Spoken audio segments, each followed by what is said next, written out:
All right, and welcome everybody to the TSG Live Talking Trains show. I'm John, your normal host, and I have a special co-host sitting next to me here. This is Tony Cook. Hello, everybody. If you're the normal host, is that I'm the abnormal host, like the Yeah, Frankenstein brain? yes, I always try to find strange people to join me on the show. Well, congratulations! I think you've raised the bar tonight. I'm sorry, I should say I'm the regular host. I don't know. People That's know. fine. Yeah, That's good. people Yeah. know what I mean. I hope the people who watch know anyway. Well, it's exciting to be on. I've watched the show many a times. So yes, Yeah. wow. Well, thank you for agreeing to join me here this month. I really appreciate that. And for the people who don't know who you are, maybe a little introduction would be in order. Tony Cook, and I am the editor of Model Railroad News that I produce for White River Productions, and it's 100 pages of new products and product reviews each month. And I think a lot of people are familiar with it. I also do Diesel Era, which White River Productions acquired. It's been a couple years ago, which doesn't seem like it. That as I start looking, it's like, wow, we've been doing that for a couple years now. So Diesel Era is done quarterly, and it's on prototype railroading. And then I'm also the editor on HO Collector that we're moving from a quarterly to an annual beginning next year. So all that good stuff. And then I do modeltrainresource.com, which is kind of my site where I've got a YouTube channel and unbox new products and do just short brief reviews to kind of just show here's what's in the box and here's some of the things that something does. So not a full review like a lot of the other channels do, but just a quick look. And Mm. always done train stuff. Trains Yeah. have since I was crawling or walking. Sounds a lot like the product spotlights that I tend to put out about Yeah, once a week. I watch those too. I always catch is it Friday or when, That's I Friday. always see those. I enjoy those. And I do shorter than that. You go even a little more in depth. I basically just show here it is. Here's what you get if you buy it. So yeah. Yeah. One of the things I like doing those, one of the things I like about it is that they're unscripted, honest reactions. Like when I open it up, I may see something and think, oh, it doesn't have the SP Light package for example, but I don't go, oh, well, this sucks. It's like, this is what you get. And Right. people can see that and decide what they think. So, And that's the same thing as I say, this is the first time I'm seeing it, just as you're seeing it too. So I'm trying to figure out what is this, and they gave me this little bag of what? Oh, I know what these are. Okay, yeah. So, and I yeah, think that's part of the fun. most of the time, I don't know what's in the bag, but I show people here it is, whatever. I say that to manufacturers all the time when I send them the email of, hey, I'm reviewing this, and I figured out 4 of the 5 items. What are these 2 things? I can't find it on the exploded parts, and where do they go? And it amazes me at times when the manufacturers say, let us check and we'll get back to you. Right. It's like, okay, well, if you're going to put them in there, let us know what they are. That's me. Am I hearing correctly this is your birthday? You might have heard something about that. I did hear that. So I have a birthday gift for everyone watching that Uh-oh. you can get 40% off a year of Model Railroad News if you go to shop.whiteriverproductions.com, and TSG10 is the code to put in. And so that is my birthday gift, I guess, actually to all your viewers. I didn't get you anything, but everyone watching your show, that TSG10 at shop.whiteriverproductions.com will give them a discount on a year of Model Railroad News. I need to type all that in so I can post it into the comments. Anyway, there you go. And happy birthday. Thank you. So TSG10 at whiteriverproductions.com. Go to shop.whiteriverproductions.com, and when you log in and you pick out, the subscription for a year, you'll get 40% off the cover price, approximately, by putting in TSG10, so TSG10 in the coupon code. That's really wonderful. Thank you. So everybody go to to White River shop. Whiteriverproduction.com. Yep. I see I'm a little slow on the uptake here. Maybe it's because I'm getting old. That's why. You're 40 something? Yeah. Okay. 49 with experience now. So, yeah. It's all in how you spin it. There you go. Yeah, a few years of experience. You know how it is. So now, it's interesting. we're not here to talk about all this wonderful stuff. We're here to talk about podcasts. Mm-hmm. So why don't I bring on our guests? Seems We like could- a good time to do that, right? And we'll have them talk about themselves. What do you think of that? That sounds good. I know most all these folks, I believe. All right. Well, let's do that then. I'll do it in alphabetical order. Here we go. So we have 3 guests today, and we're going to talk about model railroad and or train podcasts.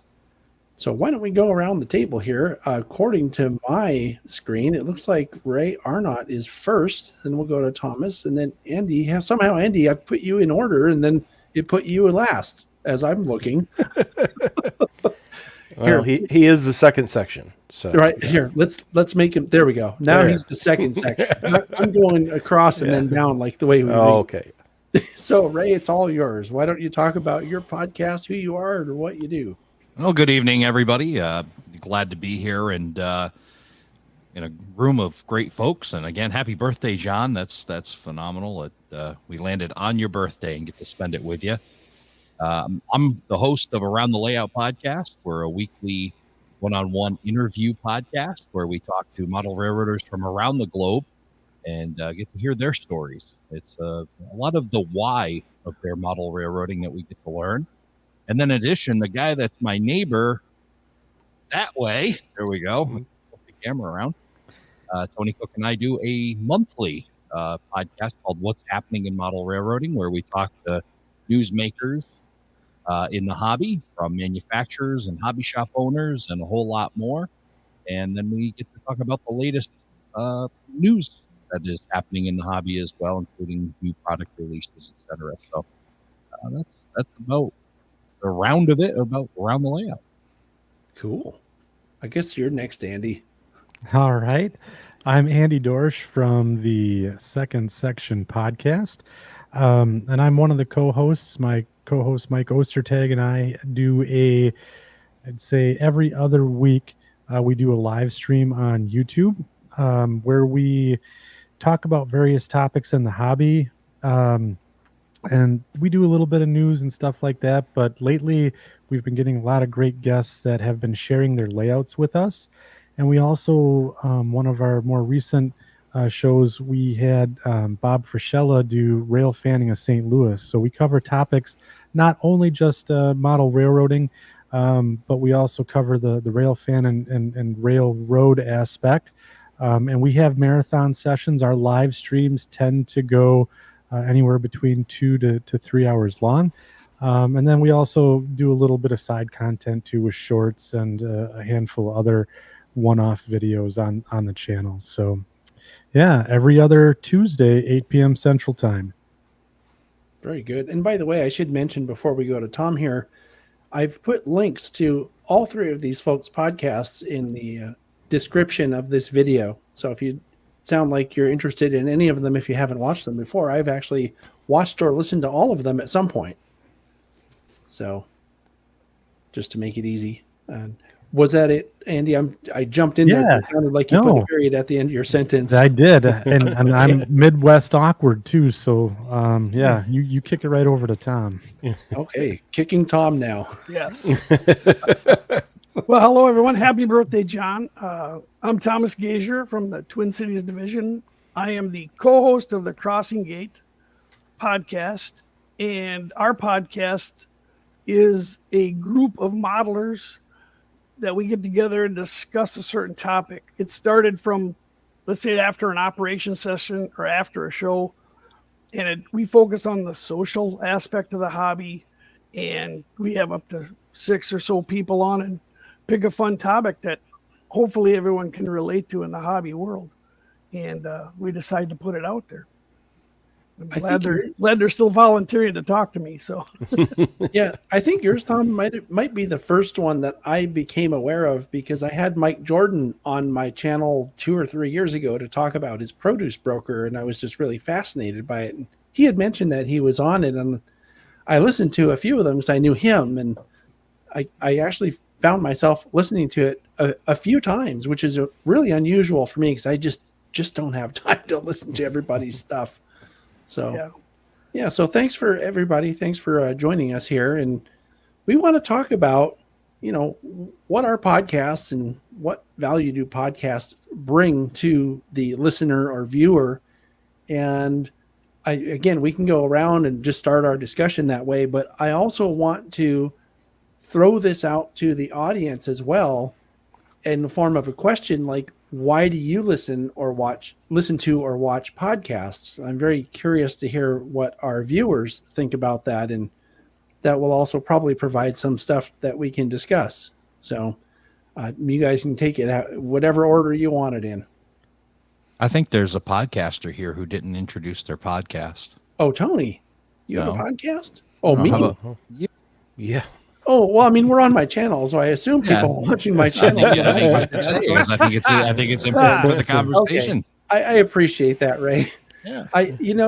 I'm so bad at self-promotion. I need to get better at that. So people who watch will know. People who don't watch aren't watching, so they won't. But I've been doing my podcast, the TSG Multimedia podcast, since 2010, which I don't know for sure, but I think that makes it the longest continuously running monthly podcast out there, train related. I don't know that. I've never heard of another one that's been going longer. So I've been saying that it's the longest one in the galaxy, and people who know me, they'll know that's my humor. For example, I'm sitting in the TSG intergalactic headquarters as I speak. So What made you start? Again, as you say, you were back there before there were many different ones. So what was the, hey, you know what I think I should do? Like I started my websites in 2000 because I was looking for information on old trains. Like really nobody has a website on AHM or Tyco or Old Atherton Blue Box. Mm-hmm. And it's like, well, I'm going to start one. And boom, that's why. So what got you started doing what you're doing? Well, I've had the YouTube channel, and I've started off in 2005 actually producing DVDs. I don't know if you guys know that. But in 2005, I produced my first ever train related DVD that was about, or actually VHS tape too, that was about Caltrain, which is my local commute here in the Bay Area in California. And I believe if I remember right, I mean, we're going back, 13 or 14 years here. I think it had mostly to do with just talking about general stuff like video production, interesting things about filming trains, just, talk about what kind of projects I'm working on and that kind of thing. I've always used my podcast, generally speaking, as a way to share cool things that I've been doing so that the people who follow what I do know what to expect in the coming months. And sometime in, the year of 2010, I combined my audio podcast and my video podcast, and they became the same thing. So if you listen to the audio podcast in the car, using Apple Podcasts or, whatever podcast platform you get your podcasts from, and then you go watch the video, it's going to sound awfully familiar because it's the same thing. And I kind of like the video podcast because it's kind of like a magazine for people to see a lot of different stuff, because I do a lot of different stuff. I'm not strictly on model railroading. Right. I do a lot of prototype stuff, or I'll go up to Niles Canyon and document the restoration of a 260 that a prototype 260 that they're fixing up and restoring there. And I'll show stuff like, pounding the tires off of the wheel sets with a ring of fire and all that. So it's a lot of just, I guess, railroad and model railroading, and also historic preservation related content. And I don't know, I mean, it's what I find interesting, and I share it so people know what's coming up. That was probably a really long answer for a simple question. Sorry. They're fun trips though. It is like going rail fanning, or, hey, let's go see or do this, that it's fun to watch your videos for that you do feel like, well, I went out to this museum or went to see this person's model railroad, or that's a fun thing. And that, to me, what all the podcasts do is bring that to us. I know as a little kid, my dad was into trains, but I didn't know any other kids. I was from a small town in Illinois, so I didn't know anybody else that was really into model trains or rail fanning like I was, and always wished I had that. So I think of, well, like Andy's son Henry has grown up in this world of, he knows all kinds of people that are into trains, whereas I really didn't as a little kid, and that would have been such a neat thing, especially as a teenager and getting older, of having people that were into trains. So the podcasts and social media, all that has really connected a lot of us together that otherwise would have been. I'm sure there's other people out there, but I don't know. Yeah.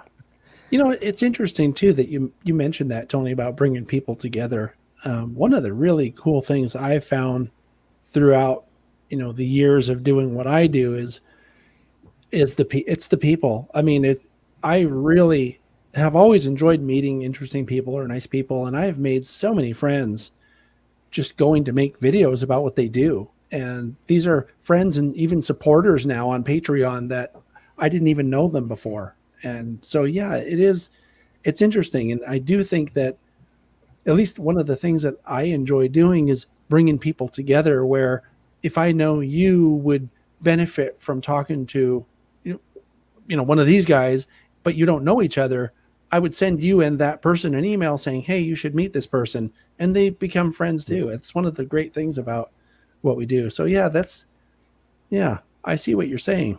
And that's, I think, Ray's podcast especially, that behind the scenes, or it's somebody talking about their hobby, why they got into the hobby.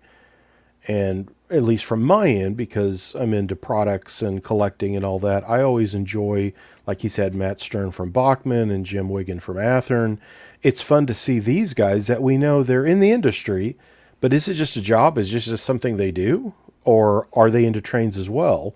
And so that I always find fun. And Ray, it's great how Ray's podcast is really that behind the scenes of you get, I once you've listened to the whole show, I feel like I know this person, I know why they got interested in this, I know why this is their thing to do with model trains, and it's really awesome. It adds so much more too when I see Facebook posts or they're trying, like, oh yeah, that's that one guy and he does this because he grew up around this railroad. That it's just a really well put together approach that I think Ray has to around the layout. No, I appreciate that, Tony. It's really my natural inquisitiveness when I start to see and I start to ask that why question, and it kind of bleeds through obviously in the podcast as I get to know folks and the underlying stuff. I go to layouts and, maybe some people, how did you build that? How do you do that? And I ask the why questions, or the ones that maybe, like, I'll give an example. The first time I ever went to Don Iris's layout in Rhode Island, my question wasn't how'd you build this or that. It's like, how did you convince your wife to give you so much room? Right. And, and those are the questions that's interests me. Like, why did you decide to do this? Why did you, what propelled you forward where was the motivation for all this? So that's an inquisitiveness I have. And I think it's a really enjoyable part of it. It really stems back to the Lance Minheim theory of you got to know your why. And I love that. And when he said that, it was like, a man after my own heart. It was really something I could connect with, and therefore the podcast was born, and getting to know people, whether they be manufacturers or even just the person that may have never got on the cover of Model Railroader or RMC or any of the other magazines. They still have a very interesting story to share for sure. Yeah. There's a lot of them too. Oh, and continuing, the list continues to grow. Of they say 350,000 model railroaders in the United States. I think that number is underestimated, and I think that it's amazing how you just keep finding them and more people, and some fabulous stories. Ones that you can relate to, and then ones that tell you things you've never heard before. So it's been a lot of fun doing it. That's for sure.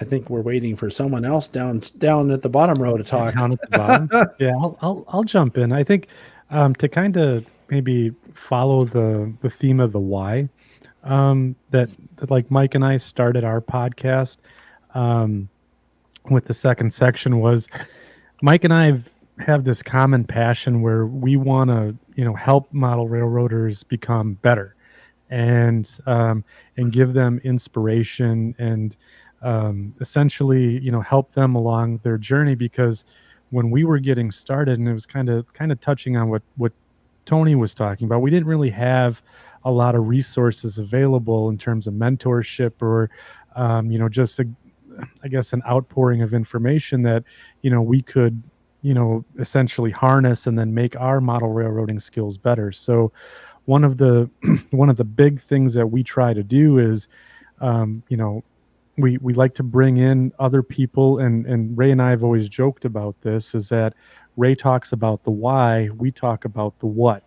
And so, we bring in, like, for example, we had Mark Herrick on our show last night talking about his beautiful BNSF layout, and having him describe what is his layout, what were the steps that he took to build this beautiful railroad that operates, he's had over 80 operating sessions on it.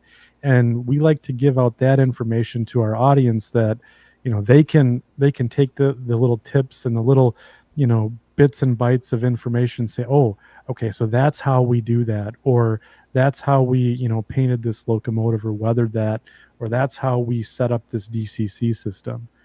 And then one of the other aspects that we really like to bring to Inspire is Mike and his ability to tie, being a locomotive engineer for the Canadian National, being able to tie that prototype in and give inspiration to how can we apply that to our models. And he really gives that sense of realism, that authority behind the content that we make. So typically, like that's our whole goal, is our why is to help the modelers that may not have all the resources get information to become better modelers, and of course inspire.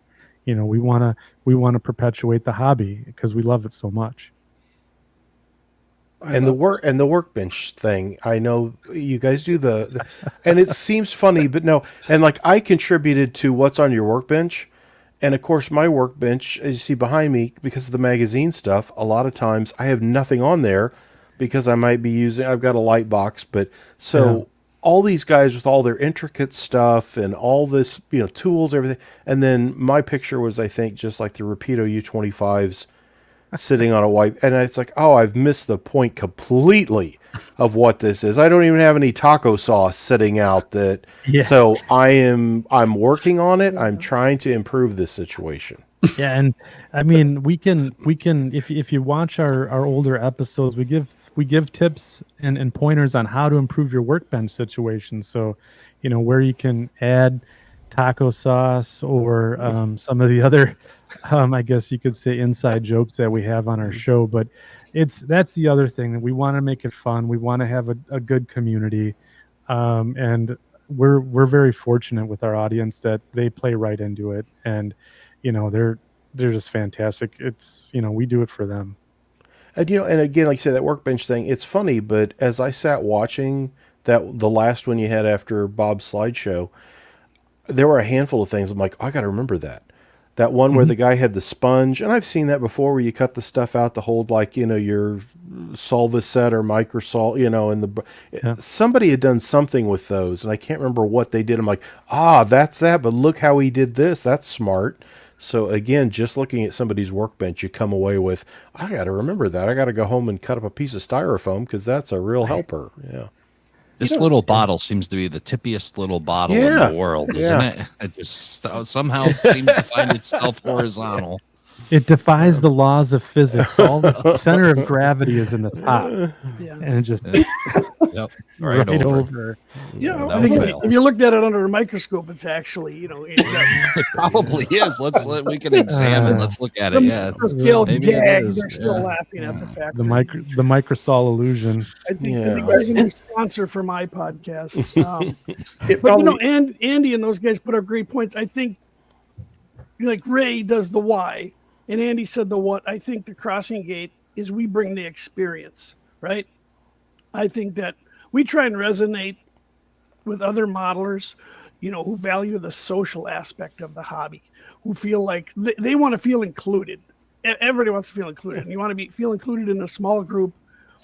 And I think our discussions over, grain elevators or car cards or, DCC, these specific topics make you feel included and make you feel the experience. I think some of our most popular shows are Don't Build a Large Home Layout.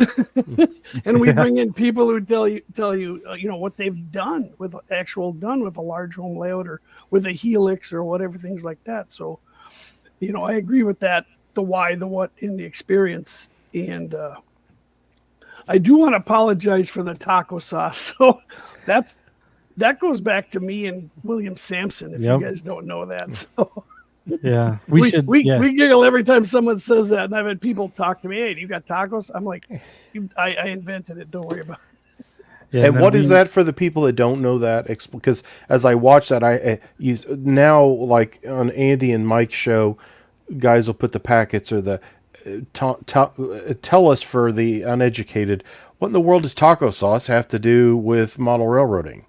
So William Sampson has the Sue the Milwaukee Road channel. He has two of them. Wonderful. He's a graphic artist, does fabulous editing, and he's always showing you how he does things with a bit of humor. And he always used this panel line wash, Tamiya, panel line wash. And he does voiceovers. He was putting on a boxcar, this and this, and one of the voiceovers says, he uses it on everything. He probably puts it on his tacos, right? So then I made this video doing panel line wash, and and I said, well, I got this from William. He probably puts it on his tacos, and all of a sudden I went up and I made a taco. It didn't have it on it, but I had the bottle, and I ate this taco, and I was, it's not bad, So that there I am eating this taco, and so between his voiceovers and me eating that taco, it's taken on a life of its own. The stuff of legend now. Yeah. This is really making me wish that I had more time to watch these things. That kind of humor is right up my alley. The Sue the Milwaukee Road channel is the highly recommended. It's very one good for me and Yes, everybody else. it is. It's so well done. And I don't think I've seen that one before. It's interesting. I want to go back to something that Andy said, because Andy, you touched on something that I actually tell people quite often, which is about inspiring others. For those of you who know, I do a lot of layout tour videos. Those are like the mainstay of my channel. I think I've actually become known for the layout tours when it comes to these video productions. And I've approached people about doing layout tours, or they've approached me. What the conversation happens, and they will say things like, well, I want to wait until I have more of it done, or that kind of thing. I'm not really ready yet because I have an area that's not finished. And I tell them all the time, it's like, the unfinished areas are just as interesting to many people, because if they hear what your plans are, they might look at that and be inspired to do the same kind of thing with their own unfinished area. Because everybody who has a layout, well, not everybody, we'll say 90 some odd % of the people who have layouts have unfinished areas. And providing those people with inspiration means a lot to me. And I've actually had people comment and say, I did this because of your video, whatever that is.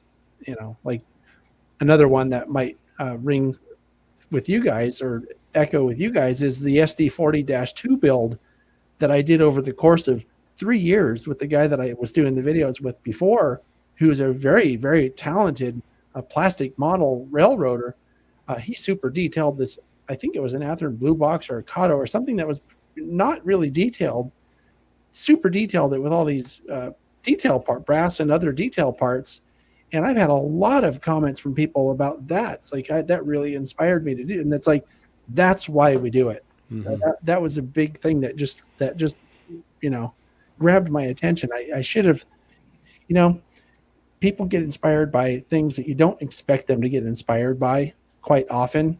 So I think it's important to, like for us as people who share this content with people, to have an open mind about that. I mean, I've heard of people coming in to do a layout video, for example, and say, we need this shot, this shot, this shot, and this shot, and this is what the narration should be talking about. Whereas I'm always like, well, tell me about it. And someone will say something and I'll hear it. And I'm like, oh, that's something that will probably inspire people. We need to have you talk about that. And I'll show pictures, if you have them, of how you built it, just as an example. So I think that inspiration thing is huge, and something that's worth focusing on. And you never know what I'm always like if I'm putting together a review, whether I'm writing the review for Model Railroad News or it's something that's been submitted, I'll think, oh, this might surprise somebody, or this is an interesting thing.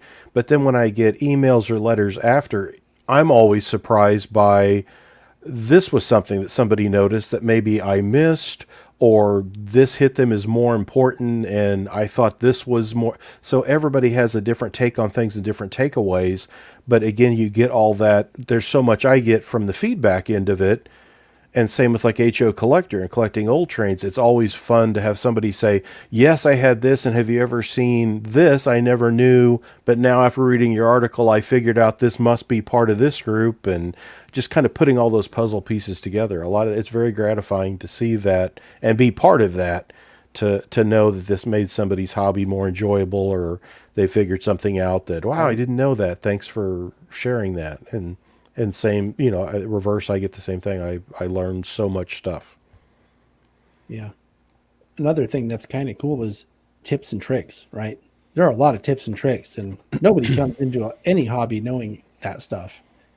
And I've learned some stuff, and I don't even remember where I picked it up from, and I'll share it, and people are like, oh my God, that's such a great idea. Like, yeah, I mean, that's what I thought. That's why I shared it, I stole it from someone else, Exactly. Yeah. And I started to coin a phrase on the podcast, which was, they don't put Master Model Railroader on anybody's birth certificate. Everybody starts at the same spot and begins to learn the hobby. And I think that, whatever media you're getting it from, whether it's a video podcast, audio podcast, YouTube channels, magazines, whatnot, it's so important to be able to share all that information out. And that's really kind of the purpose is, whether you're taking it from my angle or Tom's and the Crossing Gates angle, or Andy and Mike and their angle, and even John. And I think it's really neat to see there's 4 podcasts on here that take 4 different angles at this hobby. John, you're like the video journal. Andy and Mike are the how guys.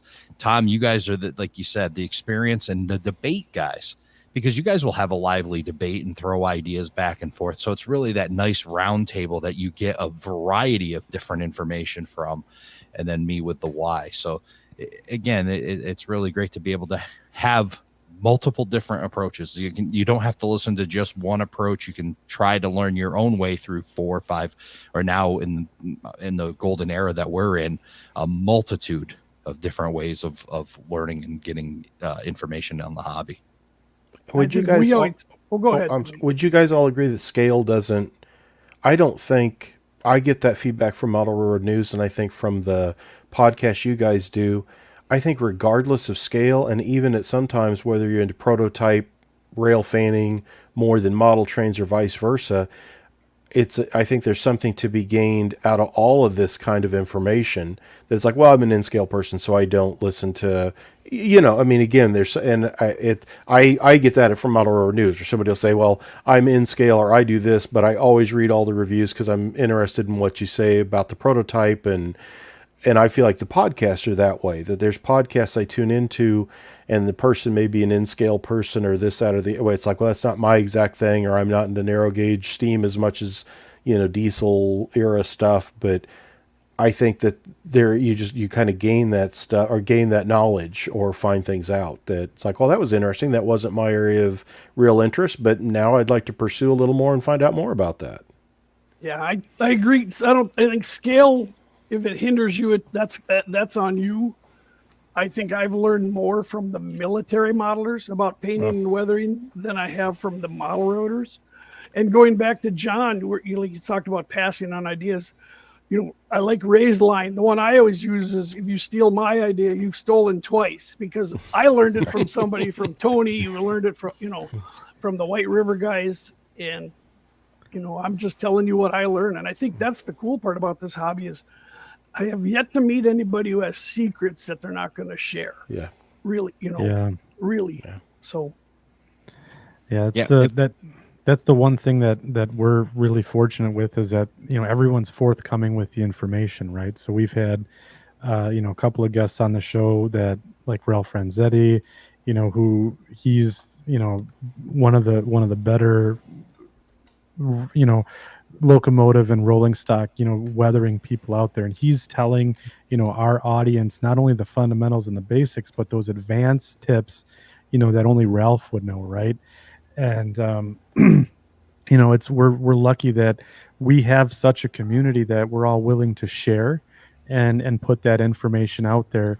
And like I was just gonna comment before Ray jumped in, is that half of my motivation for doing the podcast is so that I can bring people on the show so I can learn more, so I can steal it twice from Tom, and that's the one of the big motivators for me to keep going, is that I am always thirsty for more knowledge about this hobby, and everyone else is just willing to essentially share it with me. So I get to win just by having people on the show. I think that's a great point. It's funny, Andy, this is another one of these things that really resonates with me. I've had people, let me tell you kind of an anecdote. Hopefully you guys will get something good from this. So about 8 years ago, something like that, 5 or 8 years ago, some number of years ago, or in that range, I wanted to do a model railroading 101 video, those introductory things about operations. And I was actually new to it. I hadn't really heard of operations before. I was like, oh, people actually operate trains like the real thing? I didn't know that. So I had made friends with a whole bunch of my local guys here. I'm guessing you guys probably know all of them. And I sent out an email to about 20 or 25 people saying, hey, I want to make this video about operations. And would you be willing to present something that you like about operations on it? Because I don't know. I know I'm not an expert on this, and I want to get some experts in. And one of the guys, I think, misunderstood me and wrote back saying, what you need to do is go start operating. And then in about 5 years, when you know more about it, you should make a video. And I'm like, wait a minute. yeah. If I approach every project like that, I'm going to be dead before I get to have the videos. So it's so fulfilling to learn from people who know so much more than you do about whatever the topic is. And I've got to tell you, after I've done a how-to or an explainer video about whatever it is, I know so much more because I've gone through and edited. I have to really hear stuff over and over before it sticks. I don't know if it's getting old or I just have bad memory or what.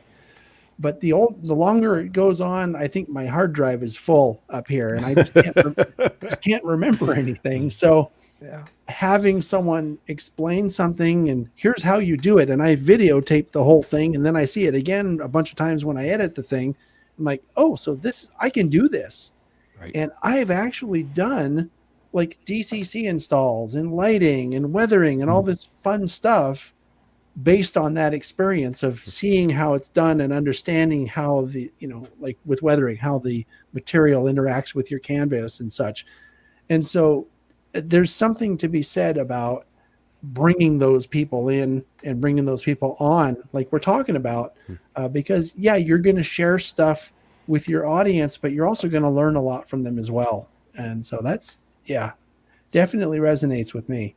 I think the message through all of the podcasts is exactly that. The you can do it too. And whether you're a guest on the podcast or a participant or whatnot on any of the podcasts within the model railroading community, they're obviously people willing to come on and share something. And that really highlights the great part of our hobby. You will find more times than not the person that's willing to teach and show somebody and bring them along to raise them up. And that goes across the entire hobby, because the model railroading is a huge umbrella in my mind, right? And it really kind of almost includes rail fanning is kind of on the outside edge of that umbrella, but still within the umbrella. And you find so many great things under that umbrella, and it's still the same attitudes. Of course, there's always going to be a few, but the vast majority of the people that I run into, and certainly the people I put energy into and want to deal with, are the ones that say, I did this, let me show you how I did it. Mm-hmm. And like you said, they probably learned it, and likely learned it from somebody else. They didn't reinvent the wheel. They just figured out, learned it from somebody, but they want to lift you. And the same thing happens. The thing is the same thing for everybody in this room. I want to see, as a podcaster, Andy do well and Tom do well, and the second section and Crossing Gate, and even the other ones that we're not mentioning.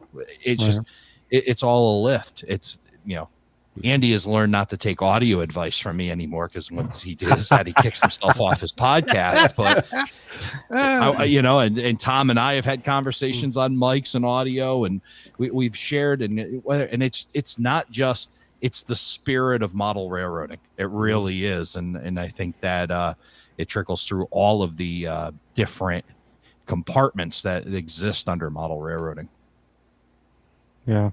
When we lift when we lift each other up, not only do we all win, but the hobby wins, right? And that trickle, that enthusiasm that we, share for the hobby, or share for each other's, activities in the hobby, that's infectious, right?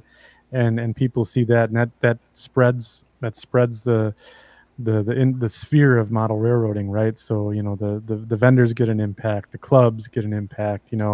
This is a positive hobby. This is a positive, activity that you can share with your friends, and it just, everybody wins when we just lift each other up like that and share, right? And I like John talked about the unfinished layouts, and I think one of the truths that no one talks about, but I try and preach this and beat into people's head, is that everybody wants to see at least a section of your layout unfinished. And even at like the RPM meets that we, like the modelers retreat we have up here in the Twin Cities, is excellent. And people say, my stuff's not done. I said, bring that. We want to see that. If Tony brought something, if he brought, well, here's the design, it's not painted yet, we would love to see it. I want to see how you made that gondola, how you did this. That, I appreciate that beautifully painted New Haven baggage car, but if you had it there scratch built in all its styrene glory, I'd be all over that thing with it. And I think that's where, like John, but people, my layout's not pretty enough, it can't be on the cover. And it's like, that's not the point. People want to see, your nice track work. They want to see it before ballast and things like that. And I think sharing that is important. And I like that, John, you still push through with that. And I like that everybody else kind of does it in the hobby as well. Tom, you're absolutely, and I hit dead on what you said in a recent podcast. And I'm sorry, I can't remember who I was saying it to, but we were talking about unfinished layouts, and I used the term autopsy. It's like an autopsy before your eyes, right? It's cut open so that you can see it. Like if you can see somebody who is doing mountain work and all they've got is the lattice laid out, you get to see it. There's the autopsy. There's the rib cage, and the skin's peeled back, and you can look inside, and there's so much more. In fact, again, you can almost, like you said, learn more from that unfinished than you can. Finished at times seems to be overwhelming for people, right? You walk into a complete 100% finished layout, and it's taken back. But if you get to go over to see, wait a minute. That's the trick. That's how they make. That's how they pull the rabbit out of the hat. That's it right there. Oh, I can do that. I can put lattice together and lay plaster cloth, and I can do this and that. That's exactly it. And that's the inspiration that keeps people going, keeps them from hitting that overwhelm. I can't do it. Analysis paralysis, and fixes all that and brings them down to listen. What I love about my podcast, the why, it really gets to know the person, and then you go, yeah, I sound like that guy. That sounds a very familiar story. And if he's able to do it, why the heck can't I do it? And hopefully it's relatability to my audience, and says, yes, this sounds like a story I can relate to. And yes, I can build a layout of my dreams as well. Yeah. I've often said that when I do my own how-to videos, because look, full disclosure, I'm new to doing weathering, for example. I'm new to doing, well, I guess I'm not really new to doing DCC installs anymore or lighting, but I would always finish my how-tos with the finished thing and say, look, I've never done this before, and if I can do it, you can too. I think there's power in that. I agree. Oh yeah, absolutely. Yeah. And the thing or too on that, seeing it half done or unfinished, I think that a lot, especially with today's, almost everything is ready to run fully assembled. And a lot of times when I can get my hands on them, I like to have pictures of undecorated or early samples. Like I've got a review coming up on those new Rapido U25Bs, and I asked Matt Gentry, who worked on those for Rapido, I said, let me have those pictures where you took those, the gray shells with the etched brass, and you could see the different detail pieces were black on a gray shell. I said, I want one of those pictures when you took that out to that club to test them. I want to put it in the review, because again, when you see it all finished, like you don't realize, oh, the footboards are etched brass pieces that are separate from the plastic front pilot, that some of those details and other things, I think that as a model railroader, we have that curiosity, whether it's a scratch built piece or a finished Rapido or Genesis or Broadway Limited piece of, well, I know some of it's metal, and I think that might be a separate piece, but is it? So it's fun to see some of that. You want to know that, how did that get made, as much as you appreciate it done. You get a level of a heightened level of appreciation for that, right? You know, that Yeah. this, you know, we've often used the analogy of, you know, model railroading as some form of art, you know, right? You know, and there's a lot of work that goes into the art, like Ray was talking about with, you know, the autopsy, you know, and seeing that, oh, well, it's just bench work now, but there was a lot of work that went into that bench work. And I know from, you know, with the podcast that we're have here in the room, you know, a lot of the topics that are talked about, they go through and explain that, and give you that appreciation. I think that's one of the other bits of value that, you know, I draw from listening to Ray's show and Tom's show and watching your stuff, John, is that, you know, there's that, we get to see or hear those struggles, and we get to have that appreciation, you know, as well, to say they're going through what I'm going through, and now I feel like I'm part of this community, and then I can see that, oh my goodness, you know, they're doing it the same way that I do it, you know, this is really going to work out, or, you know, man, I just love how that layout's built, and all of the depth that went into the construction of it, and the detail, you know, that it really gives you that appreciation, like this person really worked hard on it, and then, you know, you get to enjoy that with them. And I think that's one of the other things that I like to talk about is, you know, we get to be part of this community and share in that, and that's what I like. Something I've enjoyed in doing, you know, sharing my projects is sometimes I screw up, and I will show people, like, look, I shouldn't have done it that way. I'm going to fix it now, and this is how I fix it. you know. So yeah, there's value both directions. You know, whether you're showing someone how to do it or how not to do it, right? Equally valuable, right? And it really is. Yeah, just this week that I was mentioned before we went on tonight, that Rapido RSC14 diesel, I was doing an unboxing video, and I had read the instruction thing. I wanted to be sure that I wasn't leaving any screws in, that it would all work, and it had chains from the trucks to the frame, and yank, and broke it. And I left it in the video because, again, it's like, well, they don't mention it in the instructions, and I thought it was going to come out from under the truck a certain way, so as I'm pulling, I'm like, oh, I just broke the other side. And it was a fixable, easy thing, but it's like, no, leave that in, because if I just spent $300 on that locomotive, I sure would like to know to be leery of this or be aware of this, that, you know. So yeah, that can be, you know, it's not, you're not thrilled to say, look at this, I just broke this off, but it's, you know, I put that in print reviews where I'll state that, you know, while handling this, that I broke this off, so be careful of that. It's very delicate. That, again, it's a help, because, like, boy, I would have liked to have known that if I bought it and got it out of the box. I wish somebody would have told me. Yeah. Reminds me of rehanging brake chains on Dash 8 Atlas locomotives, and it's like pushing. Exactly like pushing a rope or pushing a chain. That's exactly what you have to do to get it to rehook. You're pushing a chain. It's quite a challenge, and then you find out some expert model railroaders that you talk to about it say, I took that thing and threw it across the room. So and that's why I listen to Tom's show. Yeah, right. And that's the experience that they share. The experience of. And I think Ray and Andy hit the one word that if it wasn't for this, I don't think our podcasts or video casts would go anywhere. And that's the relatability, right? Showing the in progress, showing the mistakes. Two of my favorite authors video, you talk about like Mike Rose from Model Railroad Hobbyist and numerous other magazines, and Luke Towan, the famous YouTube senior builder. They've both, Mike has done articles where he's shown his mess ups, but he also shows how he got out of it. You know, he made this beautiful grain elevator, and he had to glue that wonderful, I'll pronounce it wrong, Soydam siding on there, aluminum siding. Oh. And of course he used tacky glue. The next day it's all at the bottom of the silo. And he's asking, Scotty Mason, Scotty Mason, of course, knew how to do it. And then he told all of us, so we didn't make the same mistake. And Luke Towan saved me. He was doing a river module, and I'm over here scared to death to make water. And I'm like, I'm going to watch this.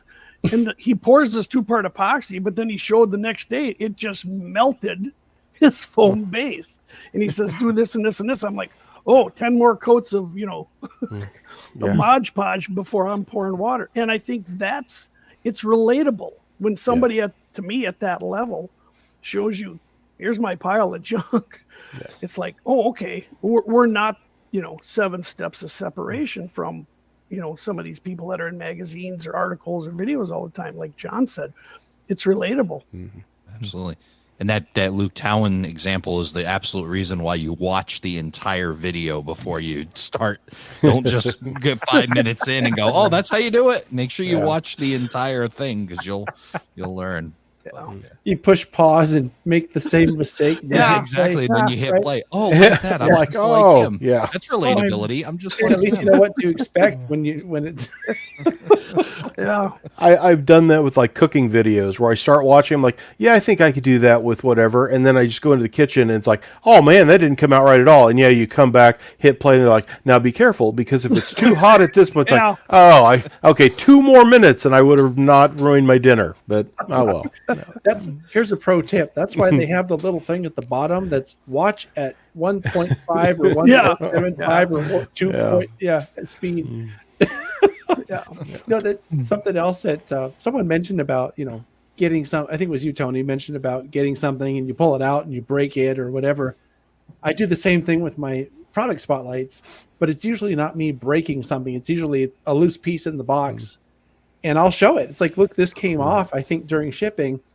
But in order to stay positive, which I think is lacking in some places, I'm like, this is how you fix it. Just take some CA or canopy glue or whatever and just be careful and you put it back on. Like, we're grown-ups. We can do this. Like, you're getting some piece of rolling stock with 250 separately applied parts. Chances are something's going to be off. Be a grown-up, be a modeler, and fix it. Like, I don't like this because it came broken. Well, it came all the way from China, for goodness sakes. In a much better box than the 2 garbage bag twist ties, right, Tony? So it's just better. Yeah. See, you have to look at it from that angle. When could you, throw a plastic SD45 shell on that metal frame and do 2 garbage bag twist ties, put it loose, not sealed or anything, in that old blue box and send it on its way? Yeah. There wasn't much there to get broken. And even in those days, stuff would be dinged up or broken when you'd see it in hobby shops. So, when you think of today's models, it's stunning. They make it as well as they do, all things considered. Yeah, it's incredible. I think also all of our podcasts inspire searches. Ray talks to a lot of these people that are just amazing, but they're geographically amazing. I've never heard of some of the Northeast guy, and I'm like, and so I'll search him out, and I'm like, oh, here's his layout page, here's his blog, oh, here's what he does. And I've ended up writing letters to people. And Andy brings people on, and I get my my moment of shame tonight. I get to admit, Andy, they're all bragging about this guy called Boomer.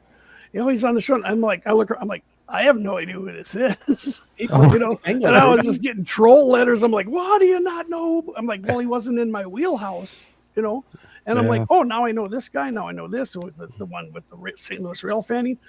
And then, John, of course, with all his videos, I'm like, Niles Canyon, this museum. And I Googled that and I'm like, oh, they are restored in 060. Oh, they do have the only, narrow gauge baggage car. Well, they are, and it's kind of interesting that you learn more and more information, Yeah. And I think that's what resonates with all this is that it just, you go beyond you don't just shut it off. You're kind of like, well, who is he talking to? Who is Tony talking to? Right. It kind of goes together with the way that our podcasts all kind of play together, and especially second section us with being more interview and guest related.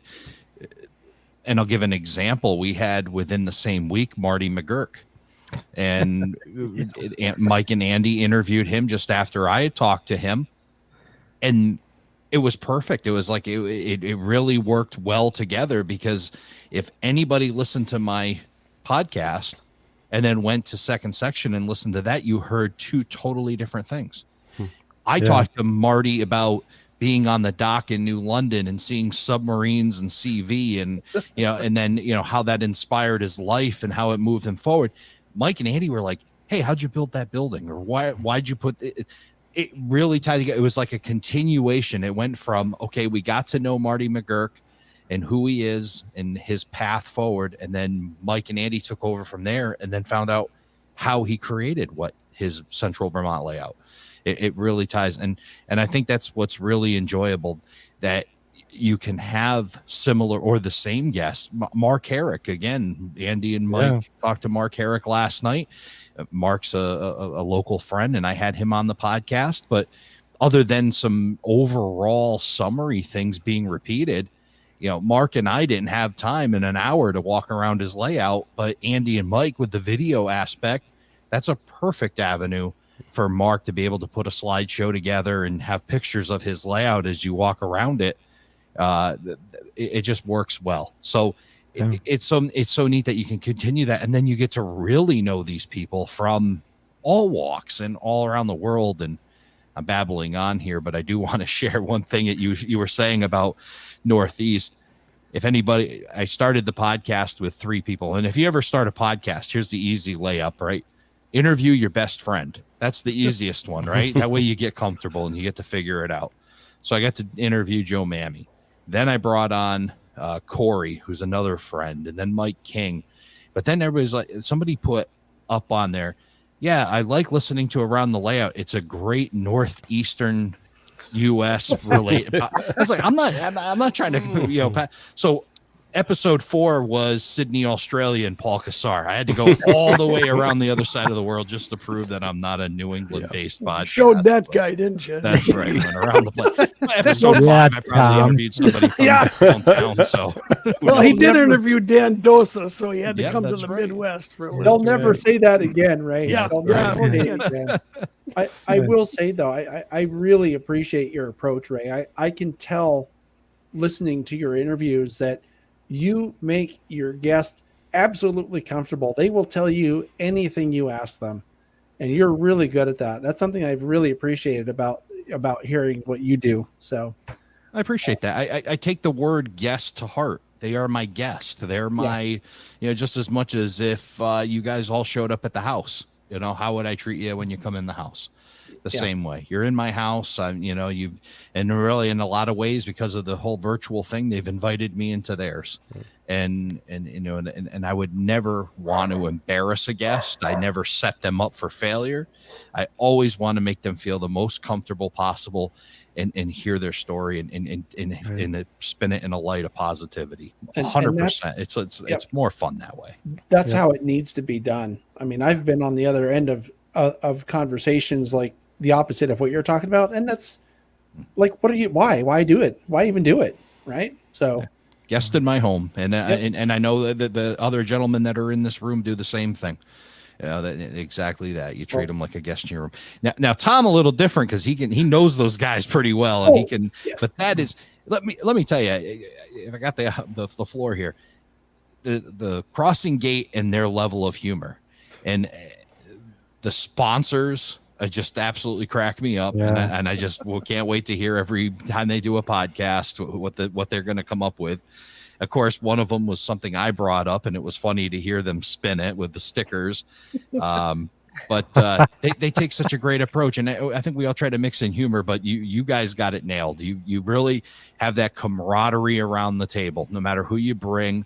it shines through your podcast that you guys are close, you're friends, you would likely be hanging out in each other's homes and layouts, and you can almost imagine what that conversation is when you have operating sessions is probably a lot like what we get to hear on the podcast, which is a lot of fun. It's not Very far off. handy. Our emails are worse, but it's not far off. So. Probably censored too. We probably have to black out a lot of the lines. Redacted. Yeah, and here I'll say a quick thing about the sponsors was okay. So ours is run by the Twin Cities division of the NMRA. So and it costs nearly nothing outside of like my time to edit. So I didn't want to go, the Patreon route or something. I like those routes, but we didn't want to be under the pressure to put out a product X number of days in this and this, which all of you do extremely well. We know in your podcast, we know in your video casts are coming, we know this.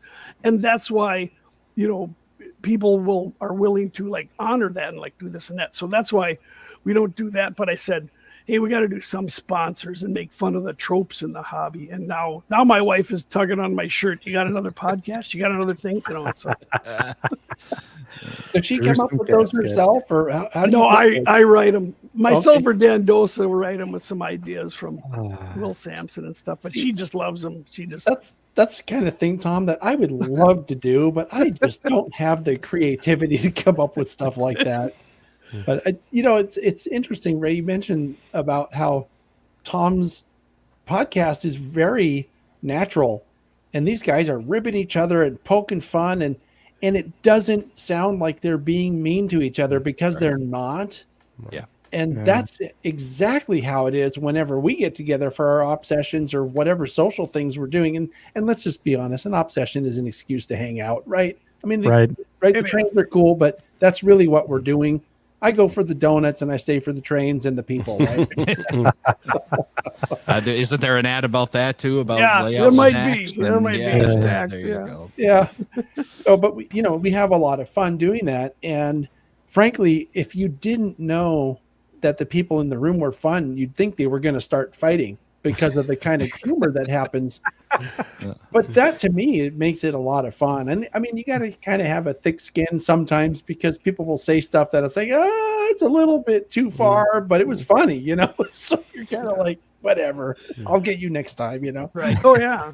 Well, there's always topics to touch and topics not to touch. There's always a half truth in comedy, and you always want to make sure you're tiptoeing lightly on that half truth. And they do a great job of it. They don't beat each other up too bad. They just have a little bit of fun, and that's certainly that kind of thing. And Andy and Mike, same thing. There's some good humor in theirs, and Mike Ostertag is basically a comic. He's probably like a living cartoon, some people's eyes, These cards, But and let me say about those guys, the second section guys, the short line of the show. I've told Andy this multiple times. It's ingenious. I wish I could steal it.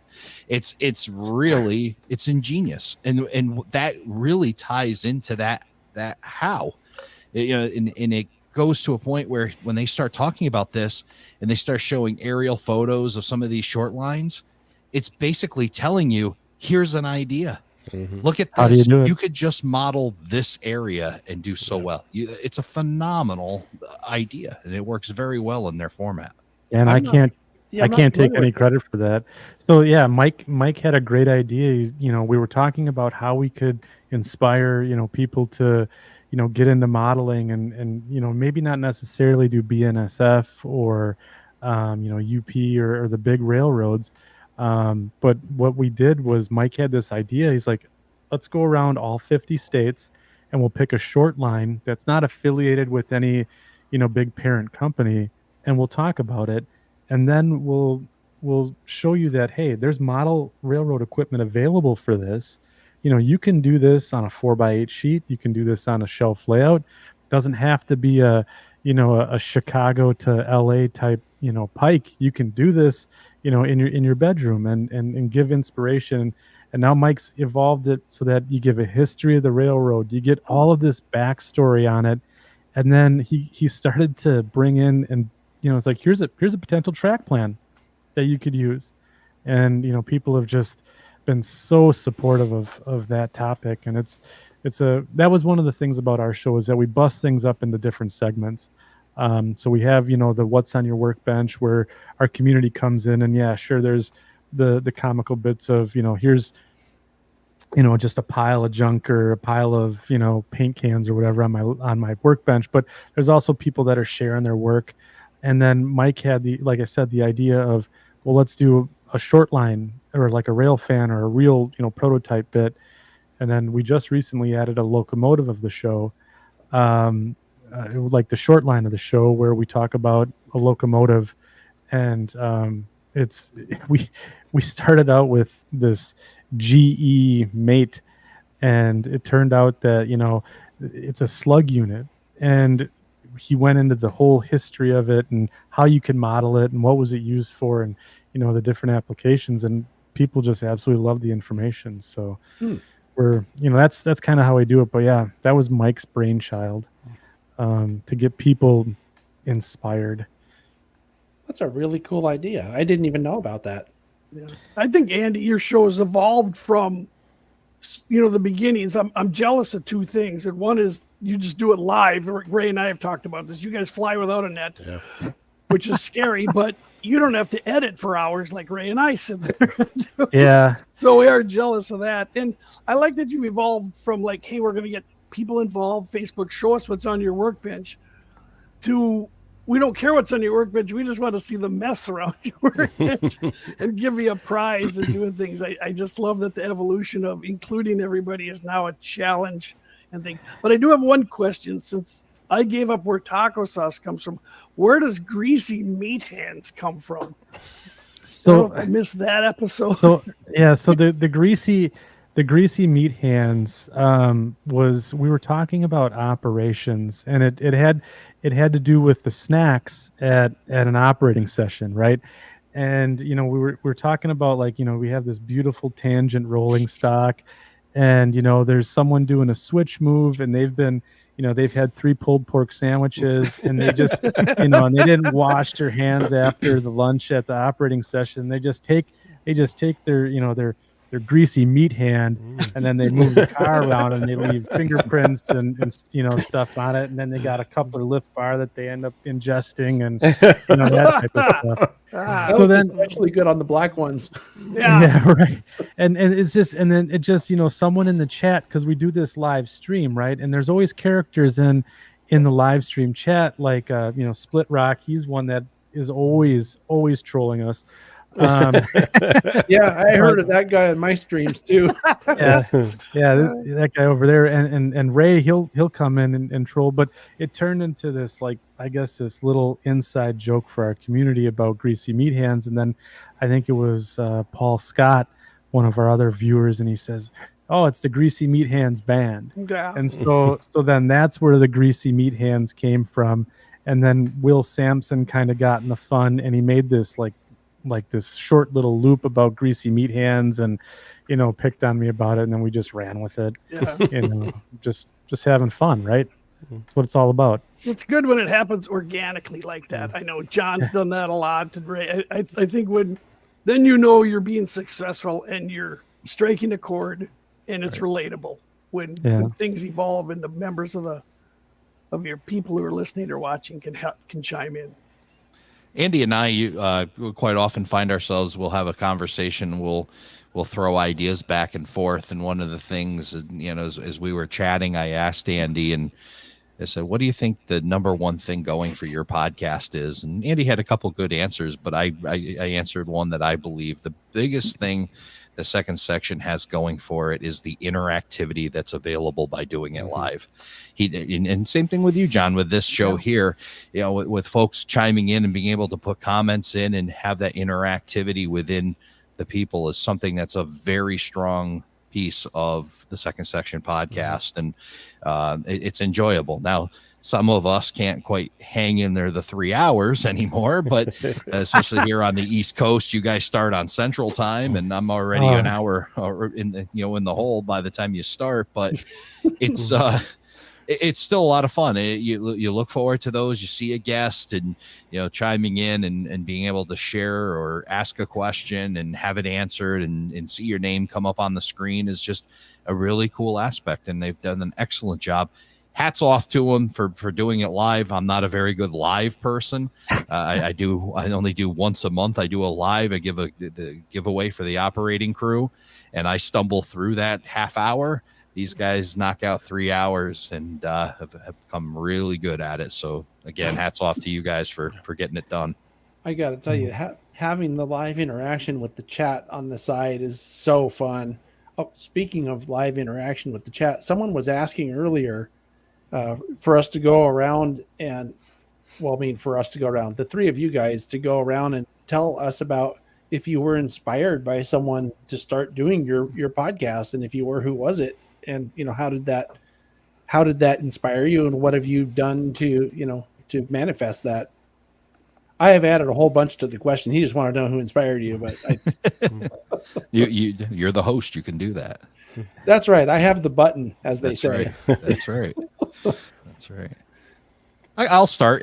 My inspiration really. I'll just go back real quick. I'm a 1998 graduate of the Connecticut School of Broadcasting. I have radio training in my background, but I really didn't do a whole lot with it until kind of pandemic, and I got involved with my buddy Dave Gardner, who runs a podcast called Digital to Dice. He actually does a podcast with his friend Ron, and they do sports simulation games, cards, dice, sports simulation games, kind of old school, but really popular during the pandemic. And then I would go on, and he'd just do these like Saturday night chats, and I used to enjoy going on with him. And I always wanted to do something with a radio thing, and then. Yeah, I heard other model railroad podcasts, and I felt that there was a different angle to take, and that's really what inspired me when I talked to Dave and listened to him interview people and talk to him. I said, we can really do the same thing in model railroad as well, and have that why aspect to it, and that's what inspired me. Mm-hmm. Yeah, and I'll jump right in. So, John, you were one of the first ones that, I was exposed to, very early on. And I, from the model railroad aspect, and there were others as well. But I think the thing that really, inspired us, or who inspired us, I can say there's a group of tabletop gamers, that do a podcast called Trapped Under Plastic. And they're they're a little outspoken, but it's two friends, right? And they come together and just they just talk about their hobby that they're in and share their enthusiasm for it. And then they would tell you the how of it and give you tips and techniques and stuff along the way. And it was for us, for me, it was inspiring. And Mike and I have been friends for a long time. We've done where we've gone to operating sessions together. We've done clinics together in the NMRA and that type of stuff. And we just figured, hey, let's just take this act on the road. And because we really wanted, like when we were part of the Winnebago Land Division in the NMRA, I was the superintendent, he was the assistant super, and the whole goal was let's inspire people, let's get people really enthusiastic about model railroading. And finally, we were watching things like with John, there's a great way to reach people here, and it's using video. And so that's where the genesis came from for us, and the inspiration. Yeah, I think the early ones for me were the late Ryan Anderson's Model Railcast show, which is, I wish they were easier to get to. Those were just so organic and fun. And then Tom Barbalet, and he helped me so much with editing things in his show. And he said on one of his shows that he found it odd that there were so few model railroading podcasts, because he's a member of the wargaming community. Mm-hmm. And he says, there's got to be 50 podcasts on wargaming. And I'm sure there's 50 just on Warhammer 40K. And so I started thinking about this, and I'm like, so I kind of roughly learned the trade working with Gordy Robinson and a few other people. We tried to get an NMRA podcast off the ground, which was a total failure. But then we've learned more and more, and I talked to the guys locally. I said, well, let's start small. Let's just have a Twin Cities division, and let's not do the one person in depth. I said, let's have a roundtable discussion like our socialists, like we love, so we can joke on each other, and talk about car cards and waybills and operations and narrow gauge and make fun of Joe Binish every day. So it's Mike Jordan and stuff. So I think that was it. That was like Tom Barbalet. And then going into the video, of course, with John and Heath Hurwitz has been amazingly kind to me, getting me hooked up to this. So that would be my Mike Rose. I'll second Heath Hurwitz. I mean, huge help to me as far as the technical end on video and lighting, and again, it's just amazing the support you get, even outside the podcast stuff, and any of the YouTube stuff. There's been a lot of support. Sorry, I cut you off, Andy. Oh, I was just gonna say Mike Rose and Scotty Mason too. Those, listening to those two guys was really, fun. It was just like, I want to have that level of enthusiasm that they have, and that's where I drew a lot of my inspiration from as well. I took a real risk asking that question because I was waiting, especially you, Tom. I was waiting for you to say, well, I saw how John did it, and it sucked so bad that I wanted to do something better. Anybody can do better than this. Right? We would never say that. Never say that to your face. Yeah, out loud. We may text each other that, but we would never say that out. No, John, you're doing great. And you mentioned Tom Barbalet. I listened to Tom Barbalet, and he mentioned at the one end of his podcast, he brought me up, and I was so taken back. It was just like, it was so cool to hear a guy. And to me, like, those guys are kind of like the founding fathers of the model railroad podcasting. And and that's exactly what he said. Hey, I'm not putting out as many podcasts as I used to, but if you're looking for a podcast to listen to, and he mentioned me, I was like, wow. I mean, but that's that spirit, that's that idea. And we want to bring people into the podcasting space. And whether you're listening to Andy, you're listening to Tom, you're going back, you listen to Tom Barbalet or Scotty Mason, whoever you're listening to, eventually I feel that if you're listening to one, you will eventually find another one. You're in the right room, and you're in that area. And that's how I found podcasts. I would go on and I started listening to some, and then I go, oh, well, that was an hour and I still got 3 hours to drive. What else am I going to listen to? And scroll through and find the next one and the next one. And you don't have to listen to just one, or you don't have to, it isn't like choosing like I'm a hockey guy. It's not like just choosing a specific team. If you like the sport, you've done well, right? And I think if you're a hockey fan, hey, you're in the family. Unless okay, you're a Flyers fan or this or that, but you're still in the family, right? And I think that's the exact same idea. Yeah, and I mean, and the thing is that you may not like the second section, but since you're looking around for other ones, you might find TSG, and you like that, or you stumble across the crossing gate or around the layout, and get hooked up with them. And I think that's the other key too, is, you try one, maybe it's not your thing, but you go to the other one that, like I'm one of those odd ducks. I like all the shows because, I'm just a nut like that. But, for me, it's some of them are good, some are, not good. And then there's, and then there's everything in between. But yeah, you're going to find something that you like, especially in this topic. Yeah. So, and I think if you do go back, there's like Trevor Marshall had a wonderful show. His was the first show that I heard that was professionally edited. But he came out and he said, well, I'm going to do 50 shows and be done. And I'm like, wow, don't stop now. Because I used to listen to him when we'd be traveling on the train. Like, they'd put us in a cab and make us go from A to B to go get on a train. It was wonderful listening to. And so go find those, if you can, find the old model rail casts. And Tom Barbalet goes back, like John, years and years and years. That it's just interesting guests, interesting topics. Tom's always one of those really good hosts. A lot like you, Ray. He Yeah. always would make me feel welcome. I would call in Yeah. and I always felt like he cared about what I had to say, and he asked great follow-up questions, so you knew he was listening to you.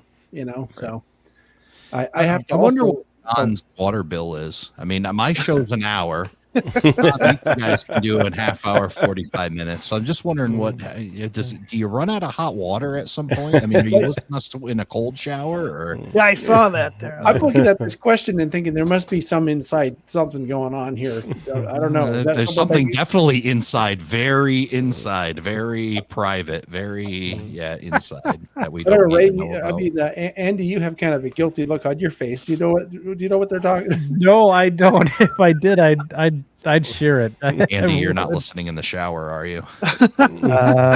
Hey, Please, I do just my no is the right answer. I'll give you this one. No. I is do the my right broadcasts from the shower, so I don't know what's nice. Nice.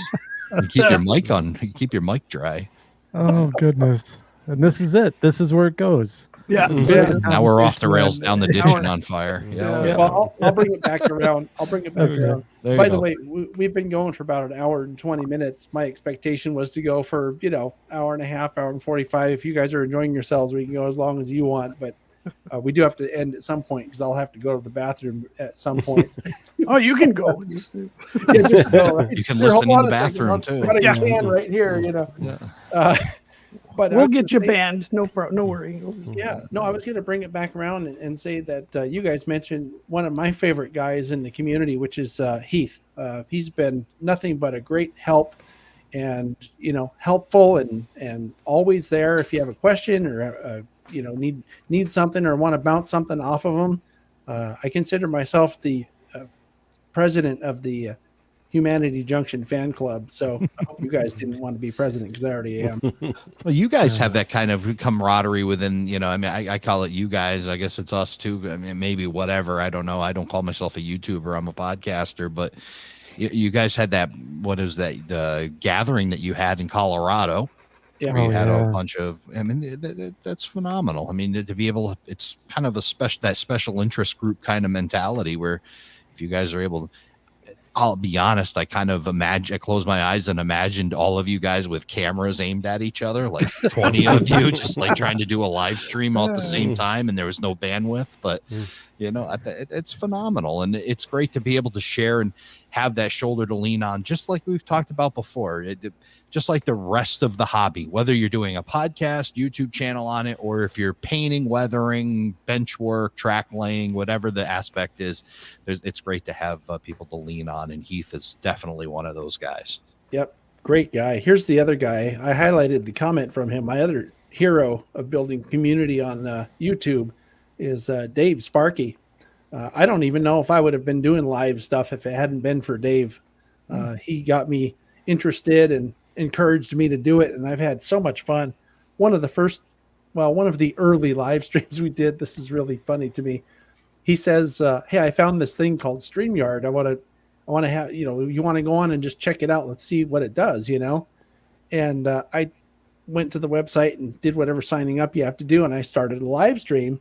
And we're thinking, we'll be on for 5 minutes, 10 minutes, just to see what this thing is. 4 hours and 8 minutes later, we're having to go because it's like 1 a.m.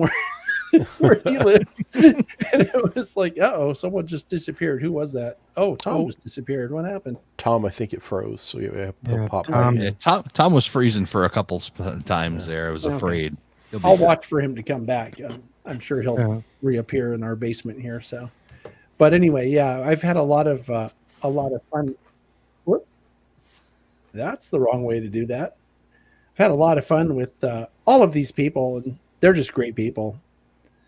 So I was you got a great community, that's for sure. Absolutely, yeah. I couldn't agree more.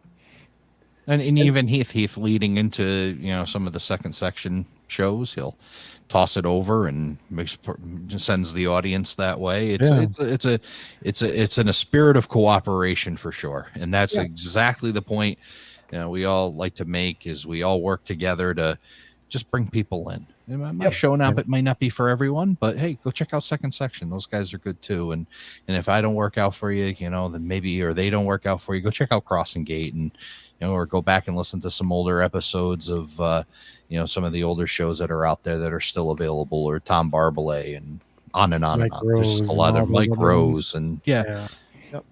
It goes to one of Absolutely. the things that you and I have talked about briefly offline, Ray, which was I was in sales for a long time. And one of the things about being in sales is you have to know your competition, if you want to call it that, and you have to know what you have.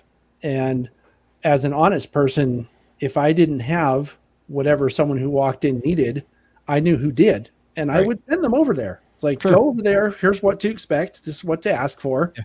And I would help them. That's how you I take think good care of people. Right. Yeah. I mean, I think we can do the same thing. And Right. that was having this whole shindig in the first place, is to, we can build a bigger tent. I don't think that if someone's under your part of the tent, that they're not under my part of the tent too. Probably a stupid analogy, but you know what I'm saying? There's no reason to be, territorial about it or anything like that. Cause I'm okay.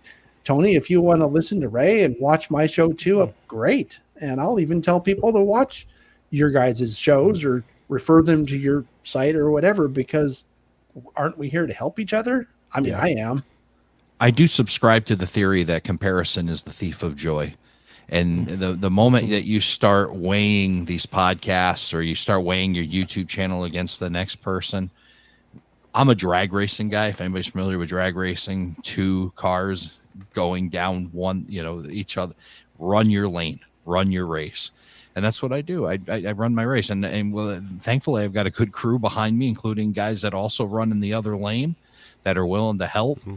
But ultimately, I just want to do my podcast because of all the things that I mentioned before. I just enjoy it. I absolutely love to talk to people, and nothing more. I just want to be able to communicate and have this fun thing and play around with all this fun gear, and that's what I want to be doing. And I'm sure that for you guys, it's the same thing. It's just a ton of fun within this hobby.